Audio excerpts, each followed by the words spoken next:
Bom dia, queridos irmãos, irmãs, mamães. Em primeiro lugar, feliz Dia das Mães. E em segundo, eu preciso fazer um pedido rápido de perdão, porque infelizmente num dia bastante alegre, que é o Dia das Mães, né, um dia de comemoração, de bastante alegria para nós vamos precisar tratar de um tema um pouquinho sensível, um tema um pouquinho doloroso. No entanto, eu quero tratar esse tema e falar a respeito dele pensando e lembrando daquilo que o Senhor Jesus fez na cruz do Calvário, da sua graça, da aplicação de toda a obra da salvação nas nossas vidas.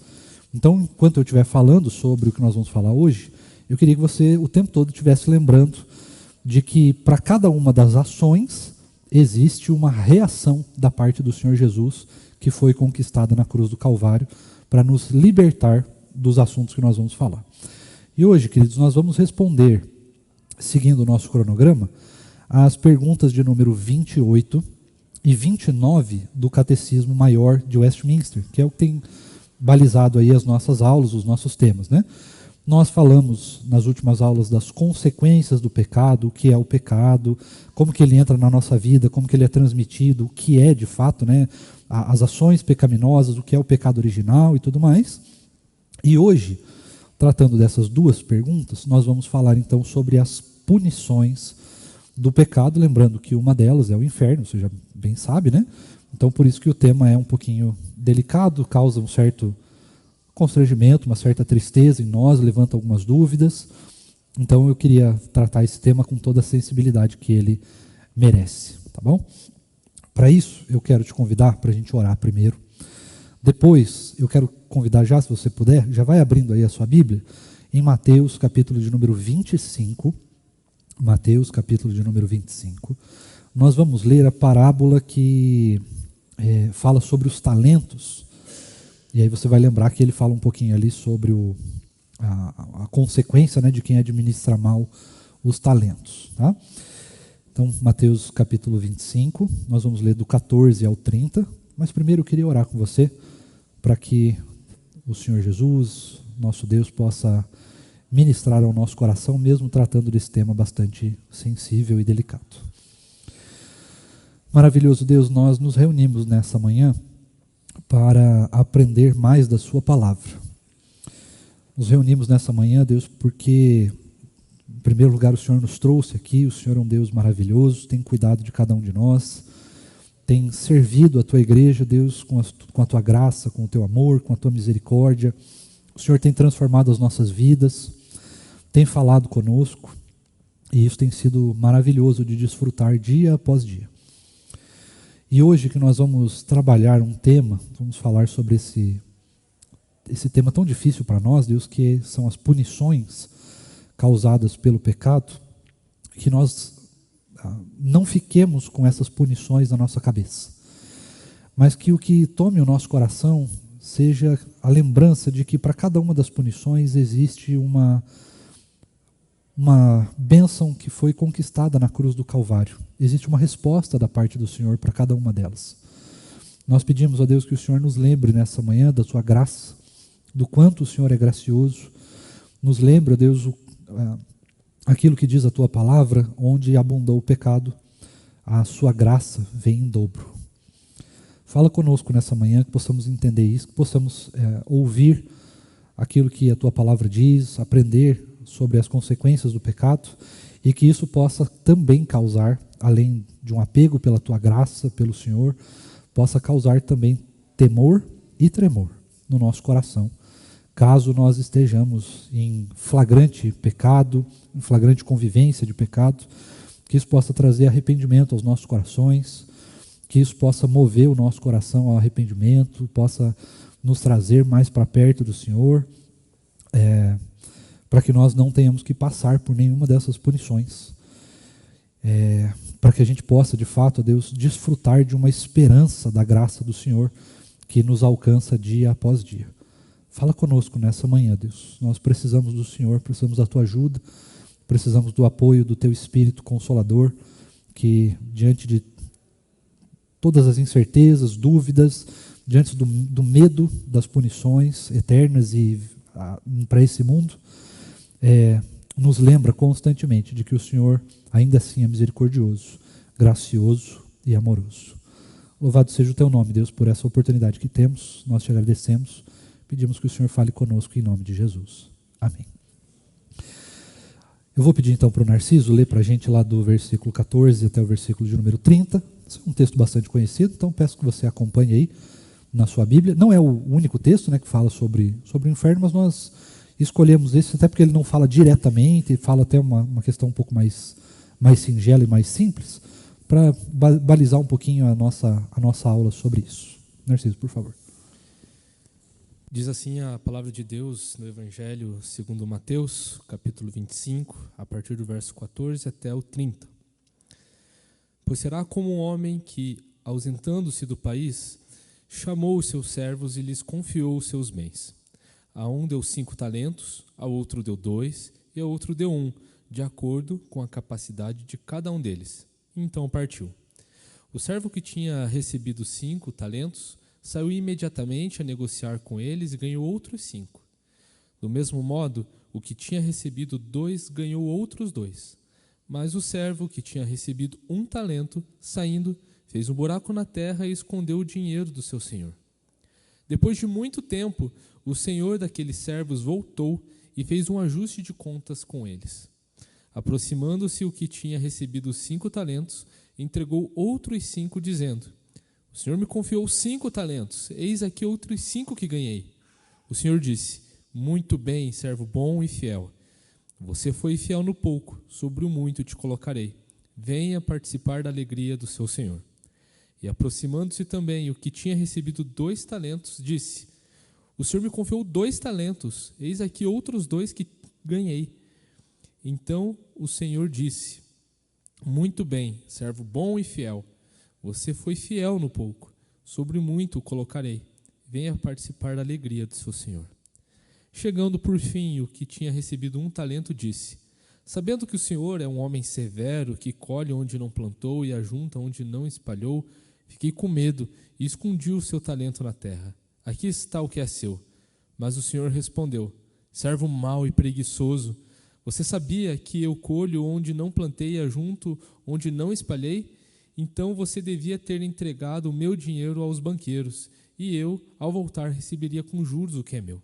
Portanto, tirem dele o talento e deem ao que tem 10, porque a todo o que tem mais será dado, e terá em abundância, mas ao que não tem, até o que tem lhe será tirado. Quanto ao servo inútil, lancem-no para fora, nas trevas. Ali haverá choro e ranger de dentes.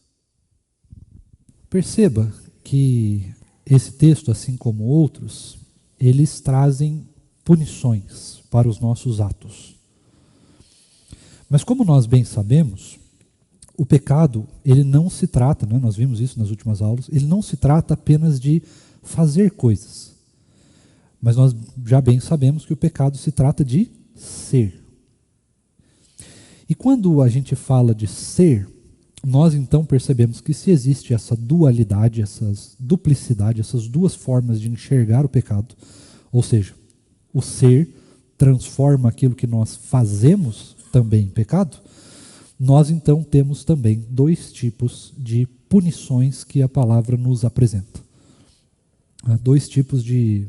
Você pode aí trazer várias palavras, né? Castigos, pode... enfim, tem várias palavras que você pode usar para isso. Mas vamos usar aqui a punição porque é a palavra que o próprio catecismo usa. Embora nós temos que começar esse tema do começo, do início de tudo. Eu preciso dizer para você que não existe nenhuma punição para o pecado. E aí talvez você vai ficar meio assim, opa, como assim? Que história é essa que não existe? Eu sempre ouvi dizer que aqueles que são pecadores, né, obstinados, que não se arrependem dos seus pecados, que não têm o seu coração convertido pelo Senhor, sofrem a punição eterna do pecado, que seria o inferno. Então, como assim não tem punição? Para a gente entender isso, nós precisamos entender, queridos, que, na verdade, a salvação, ela é um privilégio que nós não merecemos. Você lembra disso, né? A salvação é um benefício da graça de Deus. E a graça de Deus aplicada nas nossas vidas, ela é um benefício imerecido. Ou seja, nós não merecemos. E mesmo assim, por alguma razão que só cabe ao Senhor dizer, Ele nos dá a salvação. É um presente, é um tesouro, é um privilégio. É um privilégio que nós não merecemos. Se nós não merecemos a salvação, e o Senhor nos dá de graça, então, o pecado em si, ele não tem uma punição. Porque a punição do pecado é uma opção. Ou seja, na verdade, ela é a única opção. Não é uma punição qualquer. Se você fizer isso, você vai receber isso. Não se trata disso. Nunca se tratou disso. Tudo que os pecadores recebem, seja aqui ou no inferno de punição, que nós chamamos de punição, nós damos esse nome, nada mais é do que a única possibilidade que existe. E por isso que esse tema é tão delicado e tão triste. Porque o pecador em si, sem Cristo, ele não tem nenhuma opção a não ser a própria condenação. Não há outra opção. Lógico que nós estamos falando aqui sobre a perspectiva da teologia reformada, por isso nós entendemos desse jeito, porque a total depravação gera uma total condenação. Mas você vai saber, você vai lembrar que existem outras denominações que tratam essa questão com um pouco mais de leniência, talvez seja uma palavra boa para se usar, mas com um pouco mais de piedade, assim, eles tentam diminuir um pouco essa realidade do pecado, dizendo que nós, na verdade, temos sim uma opção de lutar contra isso, e essa opção seria escolher ou não a Cristo. Então, aqueles que escolhem o Senhor Jesus têm as suas punições reduzidas. Aqueles que não escolhem o Senhor Jesus têm as suas punições mais aplicáveis, né? mais severas. Quando, na verdade, a própria palavra, ela nunca trouxe essa condição. Não há nenhum versículo bíblico que traga uma condição de que, olha, se você fizer isso, você vai receber menos ou mais.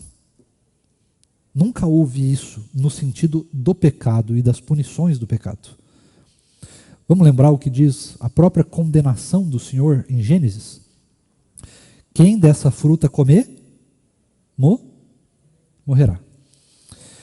Nós temos uma outra passagem que vai nos orientar sobre essa questão, falando que quando, ou melhor, depois, né, que você caiu do pecado original, você então, a única possibilidade que você tem antes de Cristo é o inferno. Todos estão mortos, né? As pessoas estão mortas nos seus delitos e pecados. Então, não há forma de você sair disso, a menos que você encontre graça no Senhor Jesus. Saúde. Quando nós nos deparamos com isso, nós entramos numa tristeza muito grande, porque isso, de certa forma, nos parece muito injusto. Parece uma grande injustiça quando nós nos deparamos com uma impossibilidade de fazer alguma coisa. Diante de olhar para um Deus justo, gracioso e amoroso, e aí nós percebemos que nós não temos opção, parece algo injusto. Por que parece algo injusto? Porque diante das nossas leis humanas, nós temos justiça. Ainda que seja uma justiça totalmente depravada e um monte de outras coisas, mas nós temos justiça. Qual que é a justiça que nós queremos? É que o nosso crime tenha atenuantes. Então, por exemplo, Adão comeu o fruto. A nossa lei humana, ela vai dizer o seguinte, olha, tudo bem, ele comeu, mas aí nós temos aquilo que ele fala, né? Mas, veja, não foi ele que foi lá pegar, foi a mulher que deu. Aí nós vamos, não, mas a mulher, ela foi, tentada pela serpente. A serpente, por sua vez, então você vai atenuando o mal. Você vai dando brechas para o atenuante. Não, mas a pessoa que fez isso, ela estava embriagada, ela estava sob o uso de entorpecentes, ela estava num momento difícil, ela tinha um problema psicológico, ela estava passando por coisas complicadas na sua vida, foi um acidente. Você vai trazendo um monte de benefícios, de atenuantes para aquela pena, para que ela não seja olhada de maneira crua. Fez, paga. Nós achamos isso muito injusto. Mas o ato de Deus, sendo ele perfeitamente justo, é de fato dar a perfeita justiça para aquilo que é cometido. Se o salário do pecado é a morte, aquilo que Deus vai dar é exatamente a plena justiça, ou o pleno cumprimento da justiça perfeita de dar exatamente o que ele prometeu. Se vocês comerem a fruta, vocês morrerão. Então o que nós ganhamos? Morte. Por isso não há opção na parte de Deus. Só que nós achamos isso injusto por causa da forma que nós olhamos para a nossa lei, para o nosso estilo de vida humano, para a nossa sociedade, para nossas ideologias. Só que com Deus existe a plena justiça. E na plena justiça é a aplicação perfeita da condenação que ele mesmo estabelece quando alguém cumpre ou descumpre a sua lei. A partir do momento que o homem comeu, se o salário era a morte, ele está morto, está condenado. E a partir disso não há nenhum atenuante, a não ser aqueles próprios que o Senhor mesmo estabelece. No nosso caso humano, nós estabelecemos punições e atenuantes por nós mesmos, de acordo com aquilo que é mais conveniente, daquilo que é mais humano, às vezes até injusto e tudo mais, mas nós estabelecemos com base naquilo que nós estamos vivendo. Quando se trata de Deus, ele estabelece tanto a punição quanto os atenuantes que nós somos, o nosso status social, o nosso conhecimento, se nós temos faculdade para ter uma punição menos rígida, né? Temos benefícios, privilégios, não leva em consideração essas coisas. A única coisa que Deus leva em consideração ao estabelecer as punições do pecado é a sua própria justiça. E aí para nós parece muito injusto. Diga, querido. Só espera o microfone chegar aí, Narciso. Corre lá.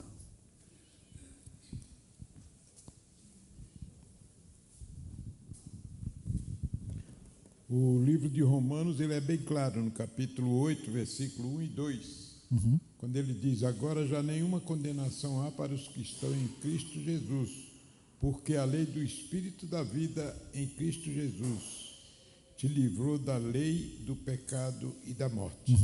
Então, desde que a pessoa creia nessa palavra, ela vai ficar livre da condenação, mas é preciso crer realmente que essa é a palavra de Deus. Só que o detalhe é que muitos pecadores que estão longe de Cristo, eles acham que isso aqui foi escrito no papel por homens e que não é nada verdade, né? E por isso eles vão para o inferno mesmo, sabendo que foi escrito, mas eles não creram, né? Nós temos isso, é verdade. Deixa eu dar continuidade aqui rapidinho. Vamos lá. Como eu falei no começo, nós temos dois tipos de punição. A pergunta de número 28 do Catecismo é: quais são as punições para este mundo, para esta vida, né, para essa realidade que nós vivemos? E a pergunta de número 29 é: quais são as condenações eternas para o pecado? O texto que o nosso irmão acabou de ler, de Romanos 8, 1 e 2, ele fala sobre as condenações eternas. Condenações eternas, ou seja, ele fala sobre o inferno. Para aqueles que estão em Cristo Jesus, agora já nenhuma condenação há. Qual condenação que ele está falando? Da condenação eterna, condenação do inferno. Mas nós temos dois tipos de condenação, que são as condenações para este mundo, para agora, e dessas nós não temos como escapar, e para a segunda, ou para a segunda vida, né, para a eternidade, e essa sim nós temos como escapar pela graça de Deus.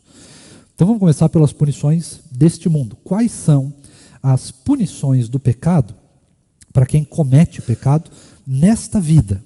Que são só para aqui. Sabe aquele negócio? Tem um ditado, né, que fala assim, eu estava na ponta da língua e esqueci. Eu odeio quando isso acontece. Oi? Também é a consequência do pecado isso aí. A memória degradante é isso aí mesmo. Como é que eles falam? Se você tem que pagar, as pessoas vão pagar aqui. Né? O que a pessoa tem que receber, ela vai receber aqui. Já ouviu esse ditado aí? Isso acontece. Então, existem sim condenações que são apenas para esta vida. E essas condenações, elas são baseadas nas consequências do pecado. Ou seja, as consequências do pecado para esta vida, elas são exatamente as punições do pecado. Então, nós já bem sabemos, né, as doenças são punições do pecado, não do que nós fazemos. Bom, a menos que você fume a vida inteira, daí você pega um câncer de pulmão, aí você mesmo construiu essa consequência, né? Mas se não é o caso, e ainda assim nós temos doenças, e nós temos, né, a gente pega gripe, a gente pega um monte de coisa, temos diversos tipos de enfermidades, às vezes até genéticas, coisas que a gente nasce com elas, que não são culpa nossa, não são nossa responsabilidade, elas simplesmente existem, estão aí. Estas enfermidades e outras são pura condenação do pecado e também consequências do pecado original. Então, necessariamente, você não precisa ter feito alguma coisa. Você pode ter a vida mais santa possível. Pode, assim, ter a vitória quase perfeita sobre todas as atitudes pecaminosas. Você pode ter uma mente limpa do pecado, você pode ter palavras limpas do pecado, você pode ter ações limpas de pecaminosidade. Mas ainda assim você vai ter, vai passar, né, ou possivelmente vai passar por enfermidades enquanto estiver nessa vida, porque é uma consequência direta e uma punição direta do pecado original. E contra isso a gente não tem escape. Lógico, a graça comum, não é especial, mas a graça comum de Deus, ela permite que os homens, os seres humanos, ao longo do tempo e do aperfeiçoamento da tecnologia e da mente humana, nós vamos desenvolvendo aí tecnologias e remédios e coisas do tipo que podem diminuir isso. Mas como eu falei, para toda a punição para este mundo e para o próximo, existe um atenuante. Esse atenuante é a graça de Deus no mundo. A forma como Deus estabelece a sua graça, seja ela comum ou seja ela especial, ou seja, a comum é para todo mundo, né? A graça que é estabelecida para todos, mesmo aqueles que não creem em Jesus, e a graça especial é aquela que só é dada para os eleitos, que inclui aí a salvação. Né? A salvação em Cristo Jesus é dada somente para os eleitos. Mas isso não significa que Deus não abençoa outras pessoas. Né? O sol nasce para justos e injustos. Então, a graça de Deus está estabelecida nesse mundo de uma forma que ele não esteja ainda pior do que já é.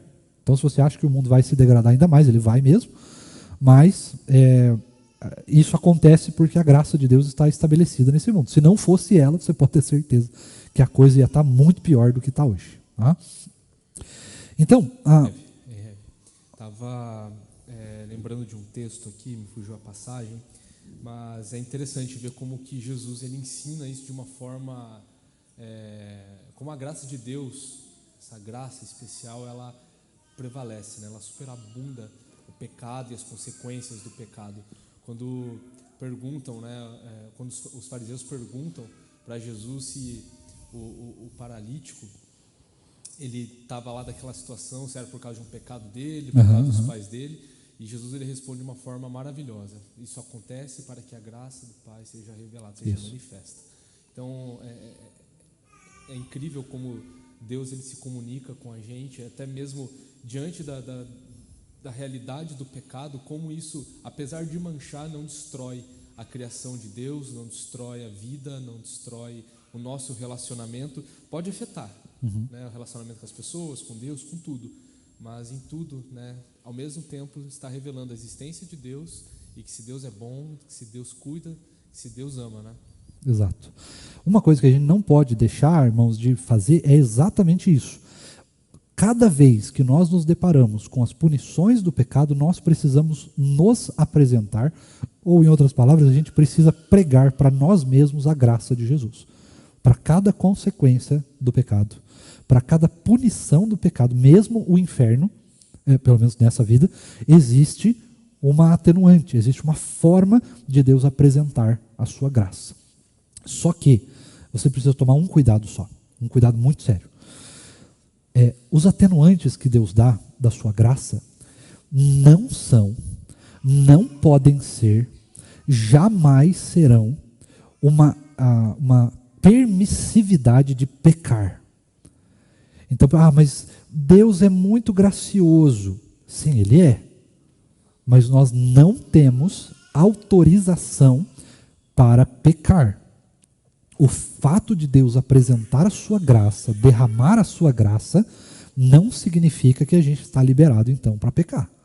Cuidado com isso, porque isso pode tomar conta do nosso coração, às vezes de uma forma bem sorrateira, bem assim, ruim, né, e bem suave, a ponto da gente às vezes pensar nisso, isso aqui Deus não se importa, isso aqui é tranquilo, isso aqui é um negócio, não.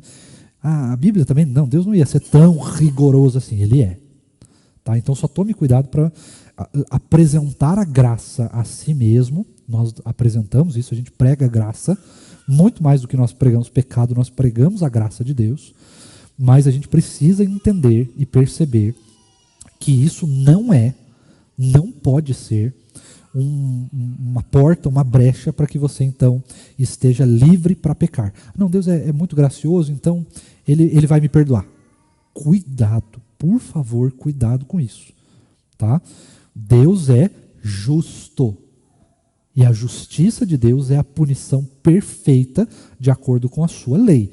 Então, se você obstinadamente escolher pecar, isso pode querer demonstrar que você não teve um encontro com o Senhor Jesus ainda. E se você não teve um encontro com o Senhor Jesus ainda, muito provavelmente, se você não tiver, você será justamente condenado ao inferno.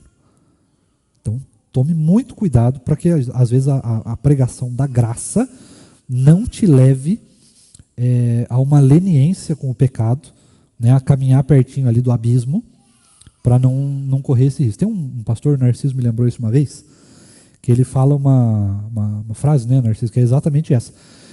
Quando você escolhe andar na beira do precipício e você cai, não foi um acidente, porque você escolheu. Você fez porque você quis. Então tome cuidado com isso, porque muita gente, principalmente dentro do meio presbiteriano, os mais radicais ali, hiper calvinistas e coisa e tal, são pessoas que se levam e se dão a essa liberdade de olhar assim, não, a graça de Deus ela é tão grande, ela é tão extrema, a ação de Deus ela é tão extrema na nossa vida, que se eu pecar, mesmo eu sendo eleito, não tem condenação para mim. Cuidado com isso. Porque isso tenta anular a justiça de Deus. E nada atua contra a justiça de Deus. Deus não muda os seus atributos. Ele não muda a sua forma de agir. As coisas estão em sincronia. Deus é gracioso para aqueles que estão em Cristo Jesus e se arrependem dos seus pecados. Agora, se existe uma prática obstinada do pecado, sem nenhum pingo de remorso, sem nenhuma mísera de arrependimento, de constrangimento, então eu preciso te dizer que você está numa situação muito delicada e muito perigosa. Tá? Tome muito cuidado para que a graça não seja uma desculpa para a gente pecar. Tá bom? Tranquilo até aqui? Espera o microfone chegar aí, por favor. Ele pecou com a Dalila. Sansão e Dalila, né? Uhum. Ele brincou muito, né? Ele foi brincando, eu vejo assim a vida dele nesse sentido. Claro que depois ele se arrependeu, mas ele sofreu muito por isso, né? E eu já conheci pessoas que realmente declaravam que a graça de Deus, né, iria perdoar, suprir. Mas acontece que as pessoas, muitas vezes, Deus precisa passar por uma disciplina para que essa pessoa se arrependa. E muitas vezes, quando chega no extremo, eu creio que Deus até leva a pessoa. Que a gente já viu o exemplo. Por quê? Porque Deus ama e Ele não quer que sejamos condenados, né? Então, essa que eu penso assim. Eu vejo assim, muitas vezes eu lembro de Sansão, que ele brincou muito, né? Ele tinha toda uma educação ali, uma formação e pleno conhecimento de Deus, né? E no fim a gente conhece a história. Nós temos um outro exemplo que é Salomão, né? Salomão teve uma vida muito boa, no final ele dá uma escapulida, né? E todos nós, né, estamos sujeitos a exatamente isso. Por isso que é necessário tomar bastante cuidado para não tornar a graça uma desculpa para que a gente possa, então, pecar. E você falou muito bem, existe a possibilidade, sim, no pior dos casos, se a pessoa é eleita e nos planos de Deus está a necessidade de tirá-la desse mundo para que ela não passe por determinada coisa, pode ter certeza que Deus vai fazer isso. Não há nenhuma dúvida quanto a isso. A forma de Deus agir na nossa vida, ela está de acordo com os seus planos.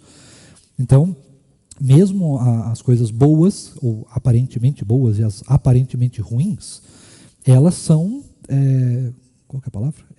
Didáticas para nós. São aprendizado.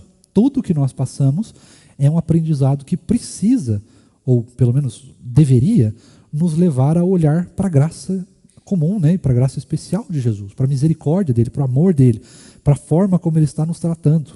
Eu tratei muito isso ontem, por exemplo, numa devocional com a MP, para a gente pensar na sensibilidade espiritual que nós temos e que Deus nos dá, para olharmos para tudo que nós vivemos e perceber a ação de Deus.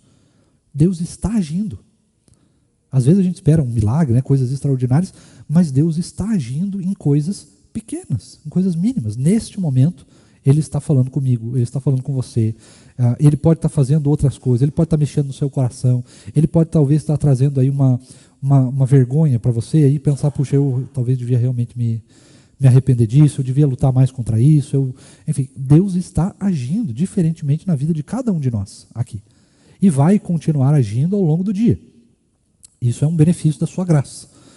Então, nós não podemos perder a sensibilidade de perceber a forma didática de Deus agir, de nos ensinar. Né? Às vezes uma enfermidade, uma calamidade passa pelas nossas vidas justamente para nos atrair para mais perto de Deus, para demonstrar a necessidade que nós temos do Senhor. As alegrias que nós temos na vida, as conquistas, também servem para esse mesmo fim, para nos apresentar mais perto de Deus, para mostrar a necessidade que nós temos dele, para suscitar a nossa gratidão. E o tempo todo Deus está agindo para levantar essas coisas e nos ensinar a esses propósitos. Tá? Então isso é muito importante. Como você já sabe, as mesmas punições para o pecado nesta vida são exatamente as consequências do pecado. Então, morte, destruição, a enfermidade, sofrimento, os problemas de relacionamento que nós enfrentamos, problemas psicológicos de toda a ordem, a fome no mundo, as injustiças sociais e coisas do tipo, a corrupção política, as ideologias diversas, a propagação do pecado, da injustiça, da maldade, da imoralidade, todas essas coisas são punições aqui, por causa do pecado original. Não são culpa nossa. Não foi algo que eu fiz, não foi algo que você fez, mas por causa do pecado original que deturpou a natureza e a obra da criação de Deus, nós então estamos sujeitos a estas punições. Eu acho que nessa parte todo mundo concorda, acho que aqui é um pouco mais tranquilo, fica tudo mais acertado, todo mundo está sujeito a isso, mesmo os crentes, né? Nós também padecemos, nós temos alguns benefícios a mais, vamos dizer assim, que os ímpios não têm, como, por exemplo, a oração, sendo um alívio desse sofrimento. Nós temos a possibilidade de Deus nos curar de enfermidades, nós temos a possibilidade de Deus exercer a sua graça por meio de milagres e obras miraculosas e maravilhosas. Nós temos a possibilidade da igreja que nos consola, né, um dos aspectos consoladores da parte de Deus com relação ao pecado, que nos aproxima tanto de Deus quanto dos irmãos, e nós podemos compartilhar tanto as nossas alegrias quanto as nossas dificuldades. Nós podemos caminhar junto aqui em arrependimento de pecados e cura desse sentido também, né, do nosso pecado obstinado e tudo mais. Então nós temos alguns benefícios que a graça especial nos concede para aliviar, não tirar completamente, mas aliviar o sofrimento e as consequências do pecado, né? Essa punição do pecado aqui, nós já temos, aqueles que são de Jesus, já tem um benefício, vamos dizer assim, né? Que atenua, que diminui um pouquinho essas punições do pecado para esta vida. Coisas que, infelizmente, os ímpios não têm, eles não possuem essas mesmas facilitações, né? Esses mesmos benefícios que nós temos. Só que existe, irmãos, um segundo tipo de punição. Esse sim, mais sério, que não há formas de se libertar, que não há atenuantes, não existe nenhuma possibilidade de reversão disso. Tá? É uma punição severíssima, sumaríssima. Não há formas de escapar a não ser por meio de Cristo. E aí nós estamos sim, realmente falando aqui agora do inferno.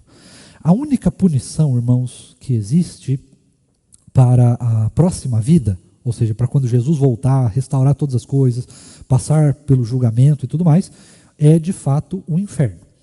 Mas, se você estava aqui na semana passada, você vai se lembrar que eu falei que o inferno não é a pior punição que existe para um pecador.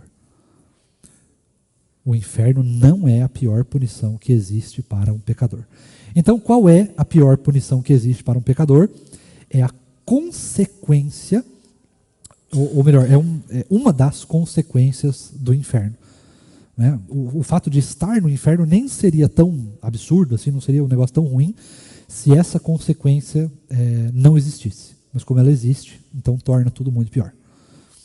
Esta consequência é a completa extinção da presença de Deus no meio do inferno. Este é o pior.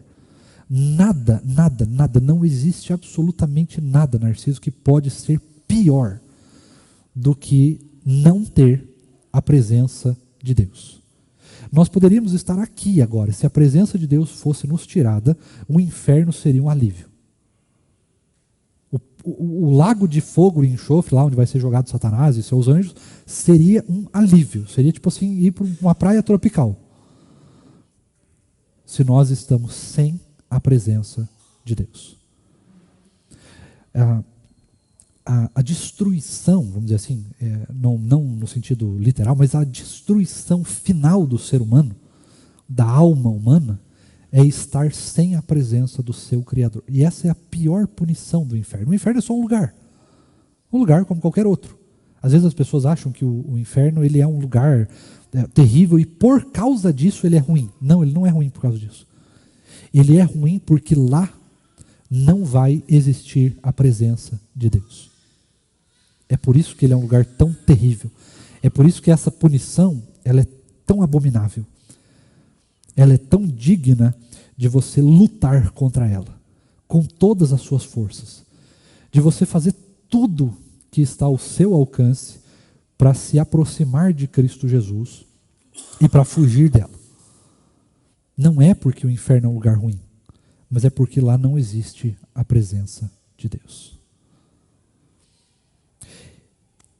Eu sei que você tem algumas perguntas que são comuns de todos nós. Comuns, né? Pastor, se Deus é tão gracioso, tão bondoso, tão misericordioso, tão amoroso, por que ele criou um lugar tão terrível quanto o inferno? E a resposta mais simples, mais direta, é porque Deus precisa estabelecer a sua justiça. O inferno é uma demonstração clara da justiça eterna de Deus. Lembre-se uma coisa: os atributos de Deus, cada um deles, vamos pensar nos nossos primeiro, tá? Vamos dizer assim, eu amo uma pessoa. Este meu amor, por causa das condições do pecado, ele é limitado. E ele está sujeito a qualquer variável. Por exemplo, eu amo o Narciso, mas se eu descobrir que o Narciso anda mentindo para mim, esse amor está comprometido. A confiança está comprometida. Mas se o Narciso chegar para mim e falar, cara, eu realmente fiz besteira, me perdoe, e nós nos acertamos, a confiança começa a ser restabelecida. Ou seja, os nossos atributos humanos, eles estão sujeitos a mudanças. As intempéries da vida, as traições, ao pecado, a um monte de coisa. Os atributos de Deus são infinitos e eternos. Infinitos e eternos. E eles não podem ser sujeitos a nenhuma variável. Não existe variável para a justiça, não existe variável para o amor, para a graça, para a bondade de Deus. Não existe nenhuma forma de variar isso. Porque Deus é eterno, então os seus atributos, eles não mudam. E a justiça de Deus, ela é infinita. E é justamente por isso que o inferno precisa existir. Porque o inferno é a expressão que sacia a eterna justiça de Deus. Da mesma forma que o céu, a nova Jerusalém celestial, onde nós viveremos com Cristo, é a exata expressão que sacia o amor eterno e infinito de Deus. Percebe como funciona isso? Ficou claro isso ou ficou muito confuso? Às vezes, quando a gente olha para Deus, comportamento e de humor como nós também estamos. Mas Deus não está. Então, quando eu falo do inferno, quando eu falo do céu, da graça de Deus, nós estamos falando que isso precisa existir para saciar esses atributos que são eternos de Deus. A sua graça, ela é estabelecida aqui entre nós, ela é exercida, é aplicada aqui, mas ela é aplicada eternamente. Tem efeitos eternos. Porque a graça de Deus é um atributo de um ser eterno, de um ser virtualmente infinito. E por causa disso, então, ele precisa... É por isso que nós vamos viver para sempre. Deus vai extinguir o tempo da nossa existência. Porque os atributos dele não se comunicam com o tempo. Eles não podem ser estabelecidos no tempo perfeitamente porque eles são eternos. Eles são infinitos. Eles não cabem na realidade que nós estamos. Por isso que existe uma punição eterna, uma salvação eterna. Por isso que existe uma vida eterna. Porque Deus precisa estabelecer, ou melhor, saciar os seus atributos eternos e infinitos na eternidade.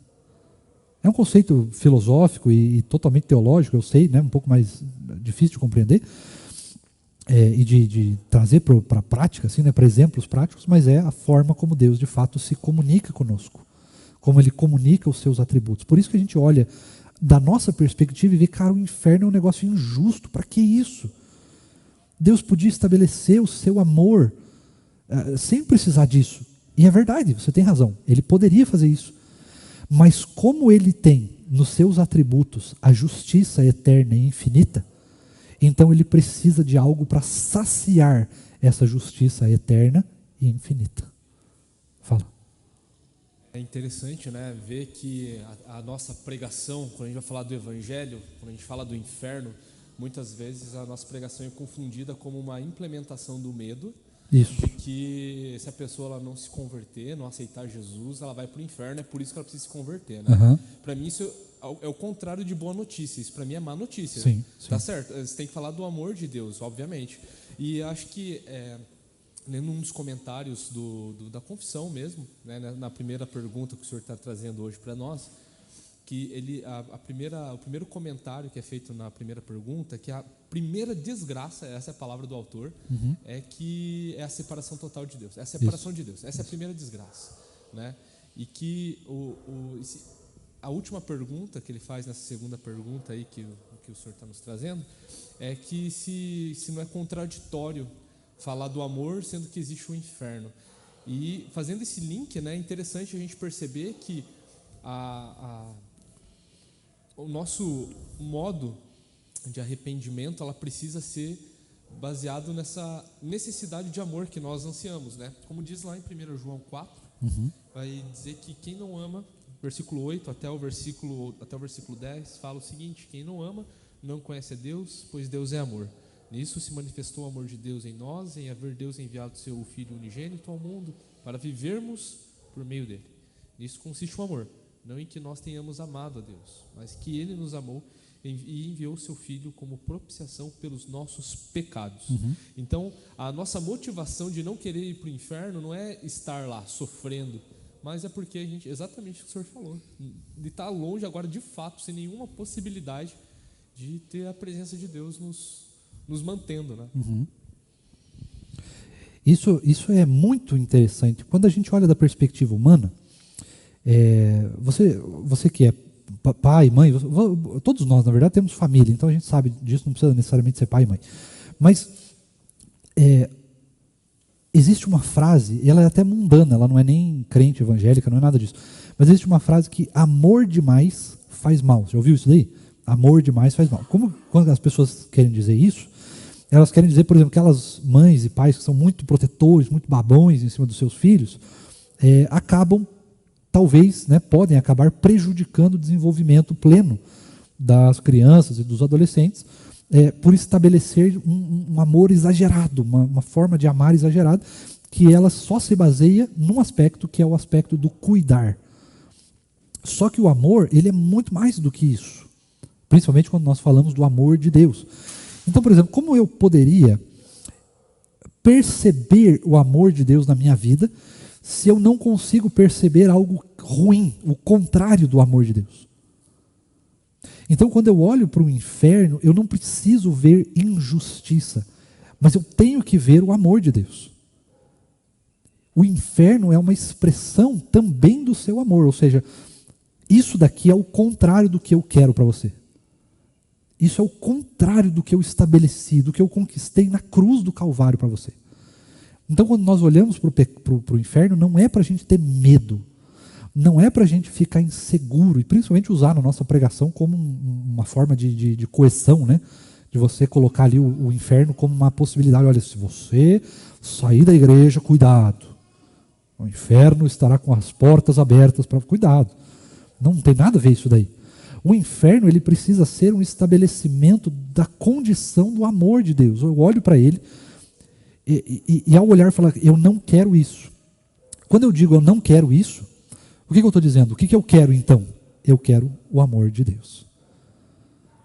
É isso que eu quero. Agora, quando eu olho para o amor de Deus, e o amor de Deus estabelece alguns parâmetros de segurança para a minha vida, que aí são aqueles pecados que nós estamos tratando, inclusive no culto à noite com o pastor Tiago, né, os frutos da carne e tudo mais, ele nos pede, se você me ama, se você conhece o meu amor, fuja dessas práticas, fuja dessas coisas que te levam a pecar, que te levam para longe de mim, fuja dessas coisas.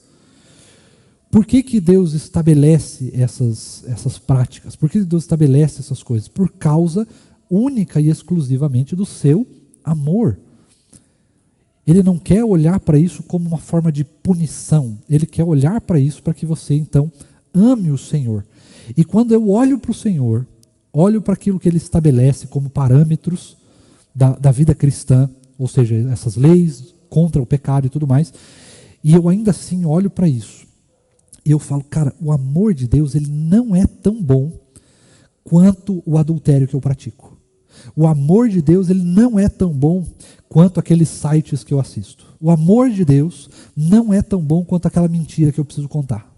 O amor de Deus não é tão bom quanto sei lá, a prostituição do meu coração, quanto a inveja, a imoralidade sexual, a imoralidade isso, a corrupção que eu pratico ali no meu trabalho ou na minha vida pessoal.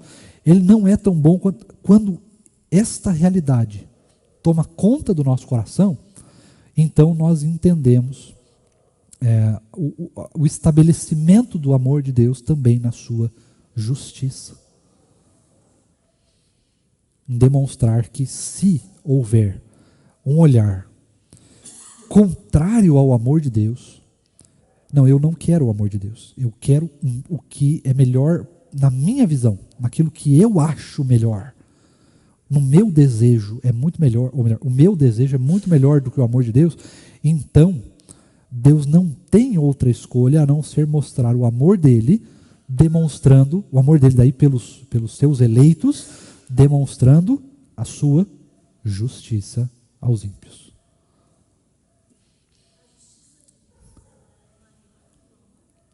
Elas são complementares.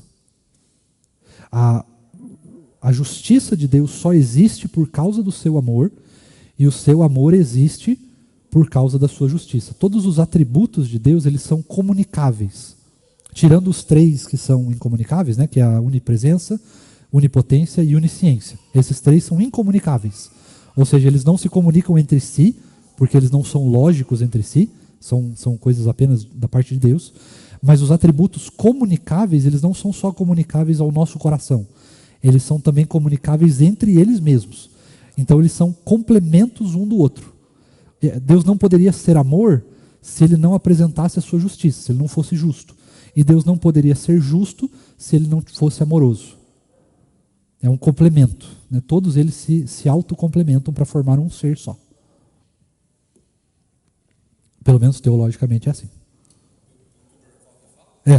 Pelos livros de teologia sistemática são unânimes em dizer exatamente isso. Eles são complementares e comunicáveis a nós, né? Nós podemos entender o amor de Deus, por isso que ele é comunicável, ele se comunica conosco, e ele é também comunicável um com o outro, ou seja, um aspecto de Deus não pode ser não pode existir se o outro também não existir. Isso. Exatamente. Todos eles são comunicáveis ao mesmo tempo. A perfeição do caráter de Deus nesse sentido, né? Então não tem uma coisa que é bom frisar também.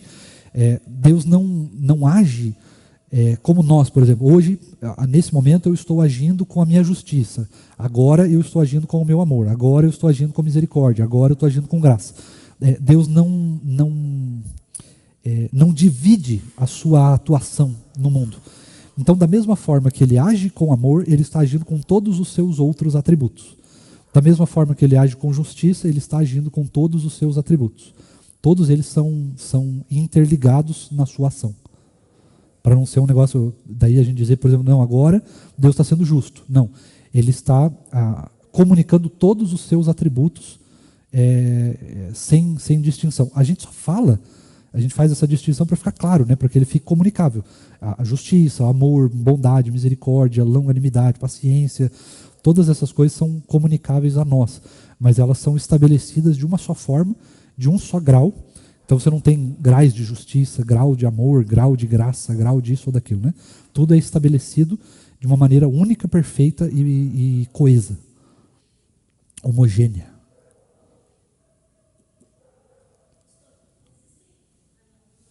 Joga lá, Narciso.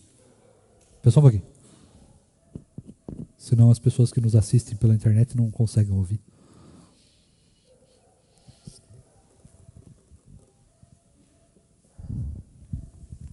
Então, pastor, existem algumas denominações aí que dizem que o amor de Deus ele é tão grande que não vai existir o inferno, né? Que isso vai ser uma forma de não existência, não sei se é bem assim que coloca. Isso seria uma forma bem pecaminosa, então, de falar sobre a justiça e o amor de Deus. São 2 problemas aqui, né? O primeiro sim, você está diminuindo Deus. O primeiro problema seria esse, que de fato isso é pecado, né? Você diminuir os atributos de Deus, a ação de Deus no mundo, é um pecado por si só. O segundo problema disso, na verdade é mais do que dois, né? O segundo problema disso é que você está indo contrário à palavra de Deus, porque a palavra estabelece o inferno. Então você está indo contrário à palavra. Você está dizendo que a palavra de Deus não é o que ela é. Ou aí para isso você tem que diminuir a própria palavra.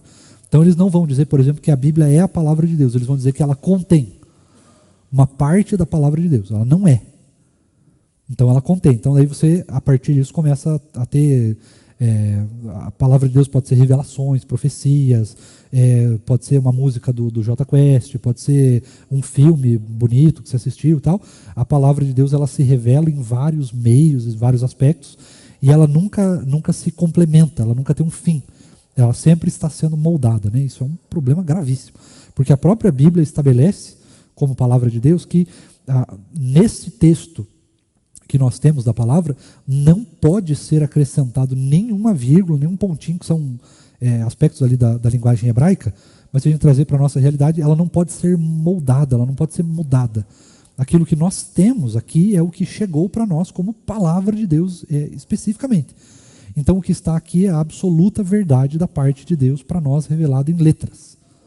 Né? Então tem esse detalhe. Então quando alguém está falando isso, ela está indo contrário ao que a Bíblia diz. Então ela precisa negar a palavra. Ela precisa negar a Bíblia como palavra de Deus, e aí ela consegue então expressar isso. Não, mas veja bem, não é bem assim. Ela está sujeita a interpretações e tudo mais, então não é um negócio bem assim. Então é o segundo problema.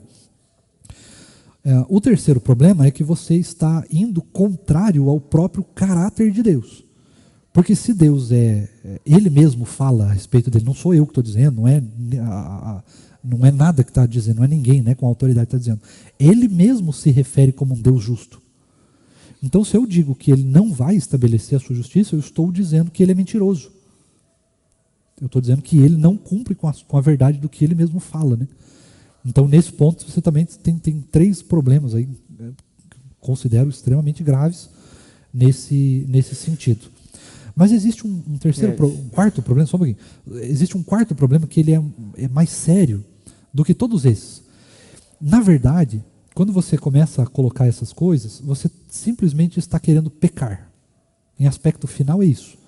Eles querem pecar. E para achar uma desculpa para pecar, então a melhor desculpa que tem é falar, não, Deus é amoroso e a Bíblia não é bem o que ela diz que é. Então, os pecados que ela trata não são, na verdade, pecado.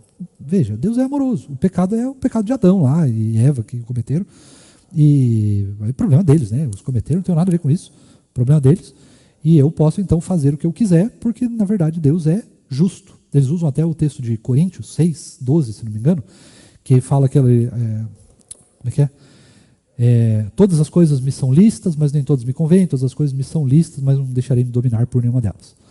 Então eles usam esse texto, não, tudo é lícito, tudo está permitido, Deus permite todas as coisas, porque Ele é um Deus amoroso. Então, na minha opinião, assim, a pior parte dos erros teológicos e pecaminosos é porque isso é, na verdade, usado no frigir dos ovos, né, em última instância, é usado como uma desculpa para a gente fazer o que a gente bem entende, contrário àquilo que Deus quer. Diga, quem quer falar? Uma coisa que a gente tem que levar em consideração é que Deus criou o homem para a eternidade. Isso. Ele é um ser, em essência, que vai viver eternamente. A alma do ser humano é eterna.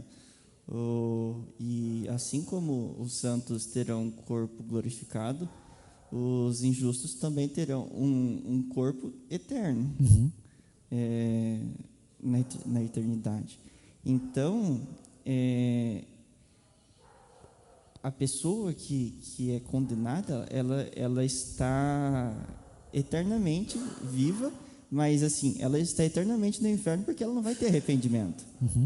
Então, pensando assim em termos práticos, uma pessoa que é presa hoje, ela vai para a prisão e depois de um tempo ela é libertada. Se ela vir a cometer um crime, novamente ela vai ser presa. E é da mesma forma na eternidade. A pessoa ela continua sem arrependimento, continua pecaminosa da mesma forma, e eternamente ela vai continuar sofrendo a punição pelo próprio pecado. Isso. Então, é simplesmente consequência. Agora, as pessoas simplesmente não consideram que, na verdade, ela é um ser eterno. Então, elas acham que a punição é injusta, porque ela não está considerando que eternamente ela vai passar fazendo as mesmas coisas. Exatamente. Não só ela não considera que existe uma vida eterna, como ela não considera os atributos de Deus como eternos.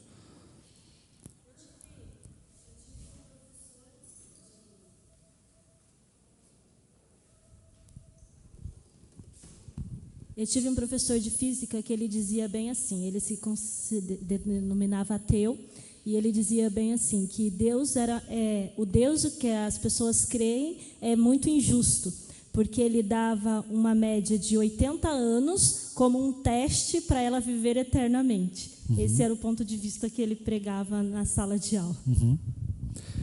Não, na verdade, não é um teste, né? Nós não estamos aqui sendo testados. Existem provações que testam a nossa fé. Aí é um processo, mas esse processo tem começo, meio e fim, e ele serve apenas para isso, né? Para fortalecer a nossa fé. Agora, com relação à vida em si, ela não é um teste, ela é uma punição. A vida já é uma punição. Esse tempo que nós estamos passando aqui, seja de 60, 80, 90, 100 anos, que fosse mais ou menos, ele já é uma punição. A própria vida é uma punição, porque nós não fomos feitos para esta vida, nós fomos feitos para a eternidade. Como o Nicolas falou, né? Então as pessoas, isso tem muito da visão, desculpa falar assim, mas tem muito da visão católica de que a vida ela é um negócio assim horroroso, que aqui a gente está aqui para ser testado e coisa e tal. Tem um pouco da teologia católica nisso, que acaba levando as pessoas a pensarem nesse sentido, né? Mas a olhar a vida como, não, a vida é um presente de Deus. Não, a vida não é um presente de Deus. Esta não. O presente de Deus é a vida eterna. Sem pecado, sem nada. Isso é o presente de Deus para nós, né? Mas o que nós estamos vivendo aqui também é uma consequência direta do pecado. Nós não deveríamos nascer e ter a expectativa de vida, né? Nós não devíamos estar sujeitos ao tempo. Então é um negócio bastante complicado, na verdade, porque esta vida já é em si uma punição, ela não é um teste. Ninguém está aqui para ser testado se a pessoa vai aceitar Jesus ou não, ou qualquer coisa parecida, né? Nós estamos aqui porque as consequências do pecado original são a morte. Se não houvesse o pecado original, nós viveríamos eternamente e ponto final. Não estaríamos sujeitos a nada disso. Nada do que nós estamos vivendo aconteceria de fato. Então a própria existência de vida que nós temos hoje por causa do pecado, ela já é uma consequência direta do pecado. Não deveria ser assim, na verdade. Mais perguntas? Na verdade, nós sabemos que fomos criados para a eternidade, como o Nicolas falou. Sabemos que morremos por conta do pecado original, uhum. né, que nós não nascemos para morrer, e é o que o senhor acabou de falar. Uhum. Essa questão das pessoas sempre acharem a vida é um presente, viva da melhor forma, faça o que é melhor, que você... É tudo, na verdade, uma propaganda enganosa, assim, né, desse mundo. E a gente percebe, na verdade, que as pessoas têm essa questão de dizer Deus é amor, porque elas querem continuar na sua vida promíscua. Isso. E dizendo assim, mas Deus vai perdoar porque Ele é amor. Uhum. No estudo que eu faço com a família do meu marido, sempre no dia de quinta-feira, eu sempre tenho um embate com um cunhado, que ele sempre fala assim, Doriana, você tem mania de dizer que Deus pune as pessoas. Deus é amor. Eu digo, Deus é justo. Deus é justiça. Como é amor, é justiça. E aí nós temos uma grande questão, é que por muito tempo foi se pregado exatamente nas igrejas que a gente tinha que deixar de pecar, uhum. ou que o crente não pecava porque ia para o céu. Uhum. E aí existiu essa história também de que a Igreja Católica, para induzir as pessoas, criou limbo e purgatório. Isso, o purgatório, né? Que aí, na verdade, você peca aqui, depois você vai para o purgatório, você vai se santificar no purgatório, depois você vai para a vida eterna. Isso. Então, eles pregam isso, assim como os espíritas pregam que você vai viver várias vidas até você se purificar para ter direito à vida eterna. Então, assim, tudo isso nos separa exatamente da graça. Né? Porque, assim, se eu tenho que me purificar em várias vidas, o que foi que Cristo fez na cruz? Né? Então, assim, eu acredito que todas essas coisas aí são exatamente para as pessoas continuarem pecando. Vamos continuar pecando, vamos viver essa vida aqui da melhor maneira, como, né, entre aspas, e que depois as coisas se resolvem, a gente paga de outro jeito. Mas Deus vai sempre levar a gente para o céu, né? Então, essa é a grande mentira que se prega e que as pessoas preferem acreditar nela, porque é mais fácil do que você procurar viver uma vida próxima a Cristo, e que essa vida não é uma vida fácil, não é uma vida de regalias, né? Não é uma vida de você fazer tudo que você quer, que a carne lhe induz a fazer. No resumo do resumo é exatamente isso. Uma das punições do pecado para esta vida, enquanto nós aqui estamos, é justamente essa vontade incontrolável que nós temos de pecar. Não no sentido assim, que às vezes a gente fala isso, parece que, nossa, a pessoa quer ser ultra promíscua. Não é isso. Mas nós temos naturalmente, né, porque nós somos pecadores, um desejo de pecar. E esse desejo de pecar é aquela luta que nós temos contra o espírito, né, a carne contra o espírito. E essa luta terrível e abominável que nós temos que enfrentar, ela sempre vai nos levar à derrota. Nós sempre vamos ser conduzidos, se não pelo espírito, à derrota. Não, a derrota é meio que um negócio quase certo, a não ser que nós estejamos com Cristo. E quando nós estamos com Cristo, ainda assim, nós somos tentados a cair de novo, a lutar contra isso daí, e nós vamos ter uma luta constante na nossa vida pelo desejo de agradar a Deus de um lado e o desejo de pecar do outro. Então, tudo que eu puder fazer para amenizar o desejo de ir para Cristo e aumentar o desejo de pecar, sempre vai ser melhor. Então, se eu tiver que, para isso, mudar a teologia, mudar a palavra, negar a espiritualidade, negar a existência de Deus, negar aquilo que Deus fez, a sua obra redentora na cruz, não importa o que eu tenho que fazer, se eu tiver que matar, roubar, destruir, arruinar vida com relação ao nosso pecado. Então, a mesma coisa acontece com Deus, né? As pessoas tentam diminuir Deus, negar o Senhor, negar aquilo que Ele fez, aquilo que Ele faz na cruz, justamente porque elas têm a necessidade de pecar muito maior do que elas entendem a necessidade que elas têm do próprio Senhor Jesus nas suas vidas. Em outras palavras, né, a gente tem necessidade de Cristo, mas essa necessidade de Cristo, ela está em combate com a necessidade que nós temos de pecar para saciar a nossa própria natureza, aquilo que nós somos, né? Então nós temos essa luta, esse combate o tempo todo contra o desejo do nosso coração e o desejo de Cristo por nos salvar. Então é uma luta muito dura, claro, mas essa luta já tem um vencedor e já tem um derrotado, né? O diabo já foi derrotado, Cristo já venceu, nós só não experimentamos isso ainda na completude, né? Nós estamos no já e ainda não. Então já foi, mas nós não chegamos lá ainda porque nós estamos presos ao tempo. Então, mas eventualmente isso vai chegar, seja pela volta gloriosa e vitoriosa de Cristo, seja então quando nós passarmos pelo véu dessa vida, né, pelo véu da morte, e então nos encontrarmos com Ele no dia do juízo e da glorificação, né, da ressurreição e tudo mais. Então, todas essas coisas, irmãos, elas são muito difíceis para nós falarmos, né? Porque falar de condenação não é um negócio muito bacana, mas lembre-se, nós não estamos falando apenas de condenação, né? Não é o foco da mensagem, não é condenação. O que nós estamos falando é de graça. Toda vez, ou melhor, se existe condenação, é porque existe graça. Se existe graça, é porque existe condenação. E os dois estão caminhando lado a lado. Eu não vou dizer aqui, obviamente, porque eu não creio nisso, né? Nós não temos escolha. Nós não temos uma escolha. Eu não posso decidir por mim mesmo ir até Cristo. Cristo veio até mim. Então, se eu não posso decidir, eu só tenho uma escolha. Eu só tenho uma opção. E essa opção é a necessidade que todos nós temos de Cristo Jesus. Todos nós precisamos de Cristo. Não existe a luta contra o pecado vitoriosa se não for por meio de Cristo. Não existe fuga da condenação eterna se não for por meio de Cristo. Não existe como provar o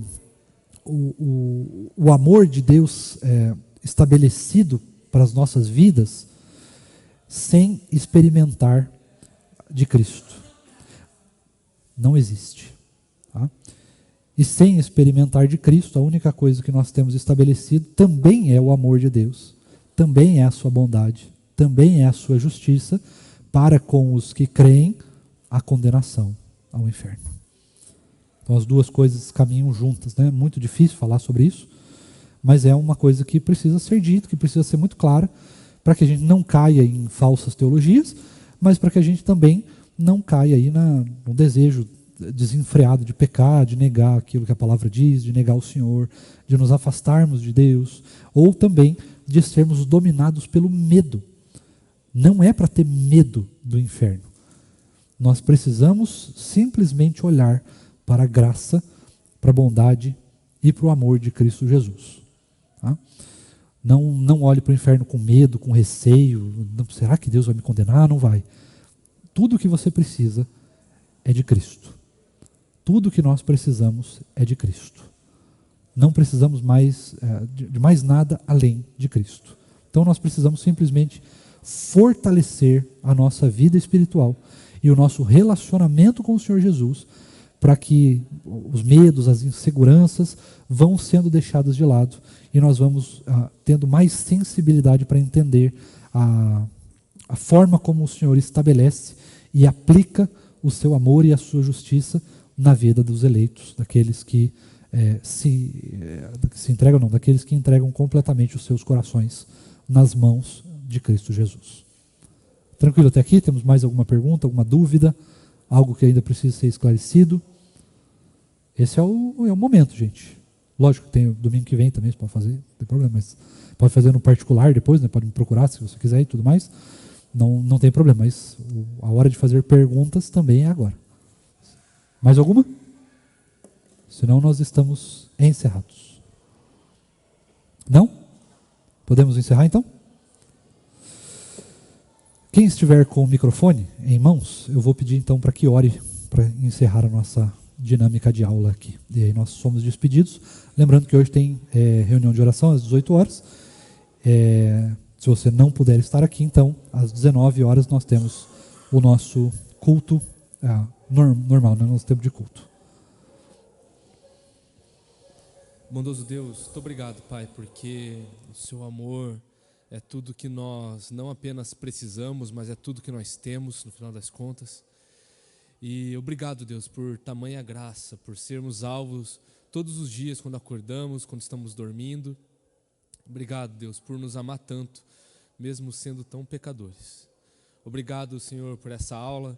Obrigado, Deus, por um esclarecimento cada vez maior, Pai, do seu amor, não apenas da realidade do inferno, mas de como, até mesmo, Pai, diante dessa realidade, o Senhor se manifesta gracioso e bondoso, Pai, para com seus filhos. Querido Deus, que essa realidade também não nos deixe letárgicos, Pai, justamente porque temos conhecidos, temos amigos, familiares que estão dando passos largos em direção à condenação, à destruição, ao inferno. Faz com que o nosso coração se quebrante, Pai, cada vez mais em saber disso. Que a nossa boca ela não fique calada, Pai, quando surgir a oportunidade de falar do seu grande amor que nos alcançou em algum momento. Seja porque fomos levados à igreja desde pequenos, ou porque alguém chegou até nós em algum momento da nossa vida e pregou o Evangelho. E nosso coração foi transformado pelo poder do Espírito Santo, que hoje habita em nós. Obrigado, Deus, por esse dia. Obrigado, Deus, pelas mães, Pai. Tua palavra nos fala que o Senhor nos consola, assim como uma mãe consola um filho. E obrigado, Deus, porque o Senhor tem abençoado essa igreja, Pai, com mulheres e com mães tão valiosas, tão preparadas, Pai, para pregar o Evangelho e ensinar os seus filhos nos caminhos do Senhor. Que esses frutos não morram, Pai, mas que frutifiquem cada vez mais. Te louvamos, Pai. Dá-nos, Pai, um bom retorno às nossas casas, um bom almoço, que o Senhor seja conosco para que, se for assim a Tua vontade, nos encontremos aqui mais tarde para prestar o culto que é devido ao Senhor, como povo de Deus reunido, nesse vislumbre que é a eternidade que nós vivemos. Te louvamos, Pai, em nome do Senhor Jesus. Amém.